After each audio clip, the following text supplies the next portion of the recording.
ចឹងការងារទាំងអស់នេះខ្ញុំក៏សូមបញ្ជាក់ផងដែរគឺថាការសាមគ្គីភាពជាធ្នង់របស់កម្ពុជាភាពធន់របស់ប្រជាពលរដ្ឋរបស់យើងដែលបានឆ្លងកាត់សង្គ្រាមច្រើនជំនាន់មកហើយគឺនឹងជំរុញឲ្យបាននៅកត្តាការពារនៅអ្វីដែលជាអធិបតេយ្យភាពក៏ដូចជាបូរណភាពទឹកដីរបស់កម្ពុជារបស់យើងហើយទាំងអស់នេះគឺយើងនឹងអនុវត្តទៅតាមការជំរុញនិងអភិវឌ្ឍនៅកត្តាសំខាន់ពីរដែលយើងបានតែងតែលើកនោះគឺការពារនៅសន្តិភាពដ៏រឹងមាំរបស់កម្ពុជា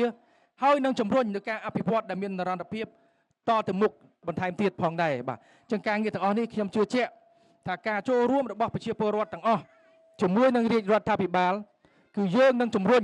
ការពារទាំងអស់នៅអ្វីដែលជាផលប្រយោជន៍ស្នូលរបស់កម្ពុជារបស់យើងអញ្ចឹងកន្លែងនេះខ្ញុំក៏ជឿជាក់ដែរថាកន្លងមកក៏យើងមានក្រុមអគតិមួយចំនួនដែរ